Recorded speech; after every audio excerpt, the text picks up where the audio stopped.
Hey everybody, it's Janice with Creating to Chaos. I'm going to start this project off with this heart from Dollar Tree. And I'm going to start off by just covering the whole thing in antique wax. So I'm just going to put a bunch of wax on there and cover it completely. I did the edges and I also did the back. Once that was all stained, I'm going to take some petroleum jelly and I'm just going to add that to random spots all around the heart. So just kind of wherever you don't want paint to stick, you can go ahead and add it. I'm just kind of, as you can see, just kind of randomly adding, doing the edges. Once I have that all on there, I'm going to take a nice thick coat of some white chalk paint. And then you try and paint in one direction. So I'm just going to kind of try and pull it all down. And you don't really want to re-dip your brush if you don't have to, but I ran out of paint because it's a little bit bigger of a surface. Get a nice thick coat on there, and then I'm going to let that almost dry. I don't want it to fully dry, but I want it to start to dry. Once that has started to dry, I can work on my next part, but you don't want it fully dry.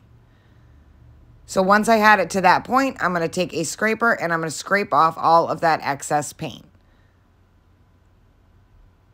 So just pulling down one motion with the scraper and then wiping off the excess on a rag. And then do that till you get the desired look that you're looking for. And then now I'm going to let that fully dry. Once that was fully dry, I'm going to take these 3 wood rounds and I'm going to paint the center of each one of them with the white as well. And I kind of just dry brush these, not fully painted. Next, I am going to take some spackling. This is from Dollar Tree. I'm going to put it in a paint tray and I'm going to mix that with a little bit of white paint.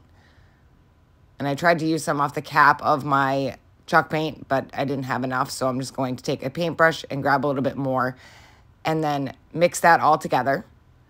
The spackling isn't quite as white as I wanted it to be, and it was a little on the thick side. So I'm thinning it out with this paint and making it the color that I want. So once I have that all mixed, I'm going to take this stencil with the snowflakes on it. And I'm just going to take my spatula and I'm just going to rub it right on top of those snowflakes. And then I'm going to instantly pull it up. And I'm going to repeat that all the way around the sign in different random spots. And I got these stencils at Hobby Lobby. They came in a pack of 2. It's one that says Let It Snow with the stencils and then this plain stencil one. So like I said, just wipe on that spackling and then peel up. And I did this in a bunch of various spots all the way around. And while those are still wet, I am going to take some glitter and I'm going to sprinkle it over each one of them.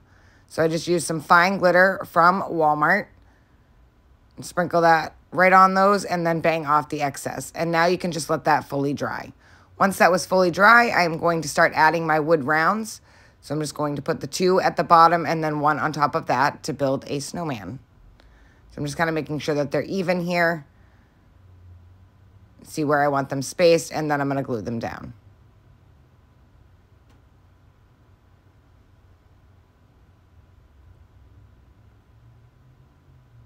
Once I have those all glued down, I am going to take a piece of a sweater, and I just cut a small strip off the sweater, and I'm going to use that as a scarf.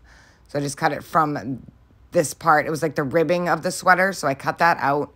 And I'm just going to glue that in between the top and the middle round. So I'm just kind of figuring out the placement here.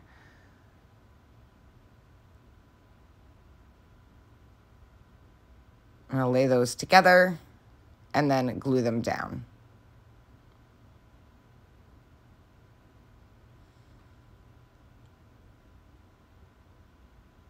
Once I have those on there, I'm just going to trim off the excess.